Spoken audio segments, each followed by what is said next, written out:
Hello everybody, Epic Mewtwo here. Today we have a brand new episode of Dokkan Replay. A couple things before we get into the meat of the video. First of all, thank you Nova for sending this in. I'll talk a little bit more about him in a second. Real quick, I wanted to give a shout out to my buddy Kyle. He just started his very own Dokkan channel. I'm not sure if by the time this is up, he'll have a video on there, maybe not, but either way, he's gonna start posting content soon. He was the guy in the first episode of Dokkan Replay. You probably know him from the Discord if you've seen us on there, so go hit him up. He's a good friend of mine. Hit that subscribe button and that notification bell. I like promoting my friends, not myself. Anyhow, we are going to hop into the video here again. Thank you, Nova, for sending this in. His Discord will be on the side here.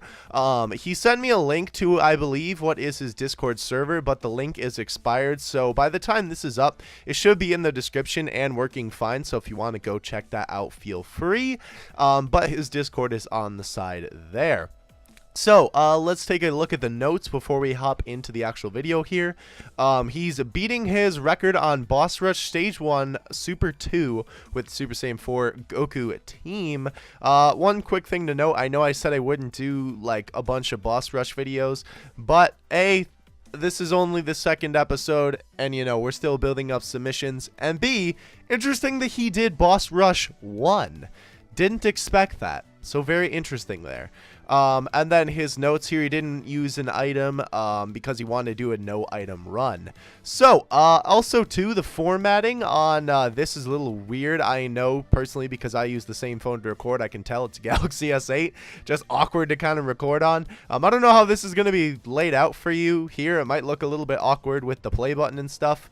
But anyway, we're going to hop in here and start watching this video.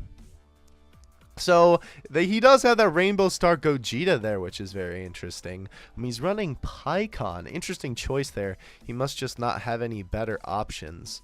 Not too sure about that. Of course, all the Pikkon cards in the game aren't too bad. But of course, you'd probably want to rather run a Super Saiyan there. That's just my opinion anyway. Alright, so he's going... Okay, right. So this starts off with Broly. If you guys don't know, this is the boss rush that has all of the... I believe it's the Z-Hard bosses, if I'm not mistaken on that one. Basically, all of the earlier Dokkan Fest and Dokkan events are on this. Here, if we can see here, we got Broly, we got Cell, we got Boo. In the back there later will be Beerus. We got the earlier Janemba event. So basically, just the earlier Dokkan Fest. Right, this was the Tech Cell event here.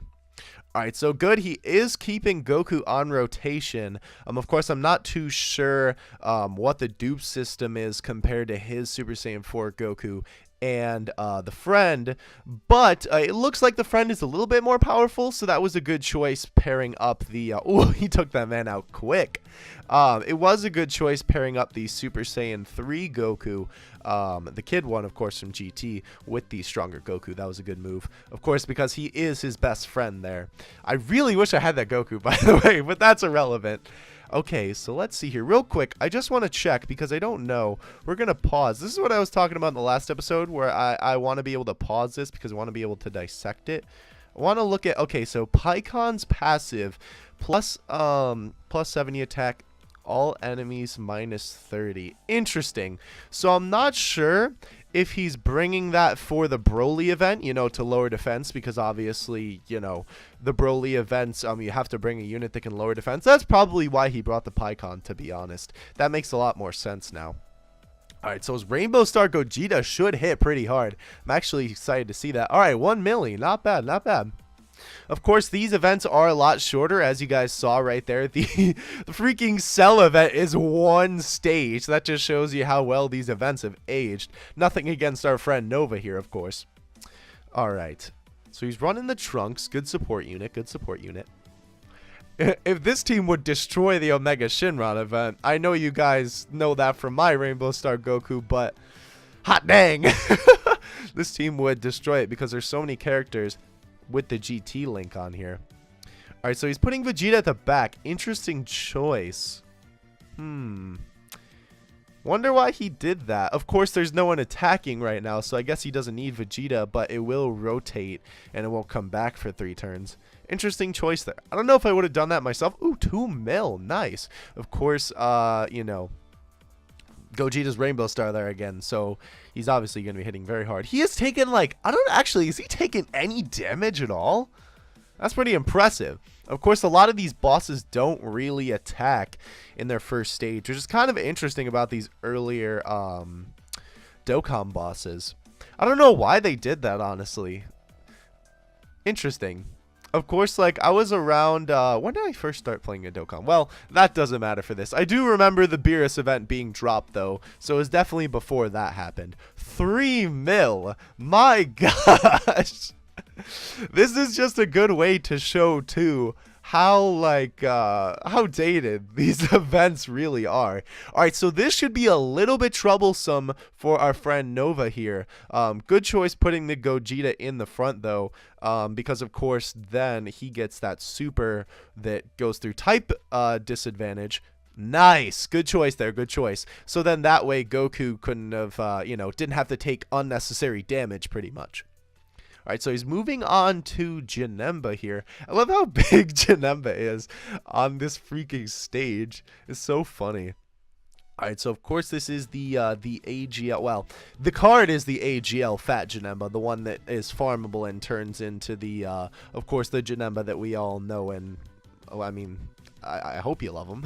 I like him anyway. His design anyway. Alright, so Goku should definitely shoot through this. Of course, these guys only have 1 health bar. You do have to keep in mind, you know, I'm talking about how easy these are and how dated these events are. You have to remember that at the time that these came out, these events were challenging. You know, the SSR rates, you know, weren't as good back in the day. I don't know if that's necessarily the era of some of these events, but obviously cards didn't hit, you know, as hard as they do these days. You know, Gogeta was one of the better leaders for some of these events. So, or one of the better leaders. Yeah, one of the better leaders for some of these events. Of course, we didn't have the 120 and the 70% meta. I don't think was even out at the point. I don't know about when Janemba came out. Not sure. Pretty sure it wasn't when Janemba came out. Of course, I'm not the oldest Dokkan player in the world, so some of the times on some of the earlier events I'm, you know, a little bit fuzzy on for my knowledge, unfortunately. I would have loved to have been playing this game from day one. Anyhow, he's going to be taking on the Gogeta event here. What's he going to take out first? Ooh, that was a bit of a slip up there. I know he was taking a moment to think, but when you're trying to beat your own time, a moment to think is certainly not something that you want to take. That's what's really hard to do with races and these type of events, obviously, because, you know, you're trying to beat the clock. You know, this event was him trying to beat his original time. Alright, so good choice there. Of course, Goku's the harder hitter, so you want him to attack the unit that you have a disadvantage to. Alright, so they're facing Gogeta again with this not attacking first turn. Alright, so I see why he's putting Vegeta in the back now. Maybe, I don't know. He really maybe could have brought another unit instead of Vegeta just because of how much, you know, these events don't attack on the first turn. You know, he could have just not been thinking about that, or maybe he just didn't have a better unit to bring. Not sure there. Because, of course, Vegeta doesn't hit for anything, and he's really just there to tank. And stun, of course. Alright, so we're moving on to Frieza here. Ugh, I hate this form of Frieza. It's so ugly. I know it's inspired by the Alien franchise, but that thing is ugly. Alright, so finally we have some Frieza action attacking in the beginning here. Ooh, why? Interesting. Ooh, I don't know if I like that play. See, what I thought he was going to do there. Oh, I wonder if he predicted that. Here. Okay, hold on. Let's talk about that play for 1 second here. Basically, I was thinking that he did that so that he didn't waste that on, you know, because obviously that stage was pretty easy. I was thinking that he didn't super with Goku, you know, obviously to prevent him wasting the Dokkan attack on that stage. But then he used it anyway on the Super Saiyan 3 Kid Goku. So I'm wondering if he either just made a mistake and just kind of slipped up, or if he knew that Goku would be able to take him out with a normal attack. Not sure, but we're going to continue on there. Something interesting to think about, though. And two, just something interesting to think about either way when you're playing the game.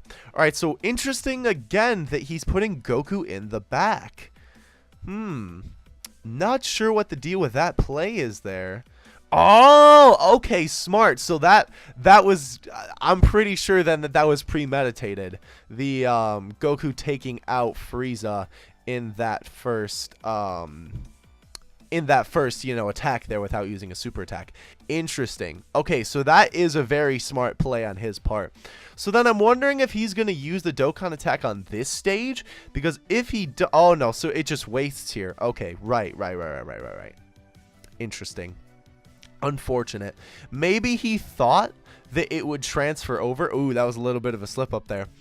Maybe he thought that the Dokkan attack would save because he didn't hit any of the nodes. Maybe that was his mindset there, and then, you know, he just didn't realize that, you know, it wouldn't transfer over to the next stage. Not sure there. He definitely could have used the Dokkan attack there and took an advantage of it, but oh well. Live and learn. Oh, wait, you know what? I know why he didn't use it. Now that I'm thinking about it more. Ooh, that was another pause there. Ooh, what's with all these pauses? I don't know if that's just the loading time or him. Either way, the loading time of the game, of course, the video's running fine. Okay, so the reason why he did that then was because the animation, as you saw, that usually plays when you perform a Dokkan attack, does not play if you don't hit any of the nodes. So that was very smart of him actually to do that, because then that helps increase his time, because he's not wasting all that time with that extra animation that's unnecessary, since he knows that he can take out the unit anyway. I don't know if the amount of time would equal out for, you know, like the waiting for the enemy to attack and then the next super attack, if it would have equated to just using the animation for the Dokkan attack. But I can see where the mindset was coming from. Of course, that's really getting nitpicky with the kind of details for the times there. Again, ridiculous output damage from Goku. But good choice, good choice. I see what Nova was going for here. All right, so good choice putting Gogeta in the front. Again, I see the play now with putting Vegeta in the back. You know, normally you keep him on rotation, but these events are just so easy that you really don't need him. Again, I guess he could have brought a different unit, excuse me. But maybe he just didn't have anything else. And Vegeta links decently with the team as well. All right, so he is now taking on the Int Gohan. I believe we have... do we have one more? I think it's Beerus and then one more boss. I haven't done this boss rush in a hot minute, let me tell ya. And I do, again, think it's very interesting that he chose this boss rush to do the time on. But I guess it's just because it's a lot of bosses. All right, so interesting play again here. I wonder why he... Hold on, let me check. Was the Goku locked in the beginning there? Is that what happened? Here, let's go back to the very beginning of that. Was Goku locked in the beginning here? Let's see. Is Goku locked? No, because this event doesn't lock you. Yeah, that's what I was thinking. Okay, alright. Interesting. So I'm wondering why he put the Super Saiyan 3 Goku there. Because Goku could have tanked the damage pretty easily, but oh well. It's not that big of a deal. Curious, though. That was a little bit of time wasted. Not too much, though, with the animation of course, the Kid Goku's, you know, attacking there. And the additional attack, but that really wasn't his. Oh, what happened? Hold on. Oh, no. Okay, Goku did take him out. I thought that Goku didn't super for some reason. I think I blinked for a second and I was just like focusing on what I was saying. Okay, so we have Super Saiyan 3 Vegeta and then we have Beerus. Gotcha. And then that should be the end. Beerus is honestly probably the hardest stage in this whole boss rush, simply because of the Fury mechanic. Fury mechanic. I remember back in the day when my Dokkan account wasn't that good on global, I had so much trouble. I was so excited because I pulled Beerus and I couldn't beat that freaking event to save the life of me. So me and that event got beef. We got a lot of beef. Goku didn't counter that, by the way. That's unfortunate. Of course, they don't have a high as a chance to counter as Super Saiyan 4 Gogeta. He is going to fly through this, by the way. Alright, oh yeah. Okay, put Goku in the front. Good, good. I like what I'm seeing here. I like what I'm seeing. I don't know. Depending on how long he takes on Beerus, he might end up getting another Dokkan attack on Beerus. Simply because that event takes a while just because of Beerus' Fury mechanic. Goku, yeah, oh yeah, oh yeah. There was no reason for them to even put the counter on the screen. My man's was taking him out. That's funny. Alright, so we move on to Beerus. Again, in my opinion, anyway, this is the hardest stage. That stupid tech Beerus, man. Alright. Let's see. How is Goku? Okay. Interesting. Good play, good play. Gogeta will be able to take him out, and if he doesn't, for some unknown reason, Goku will be able to take the damage if he somehow didn't take him out. Sometimes I do that. I don't know if that's what Nova's doing here, but I do that sometimes thinking ahead when it's not really necessary, because obviously this boss isn't hard enough that it doesn't need that level of, in-depth thinking. Alright, so he put Goku at the front. Beerus is only attacking once, so that's fine. He will increase the Fury meter, but that's just kind of what happens when you're attacking Beerus here. Alright.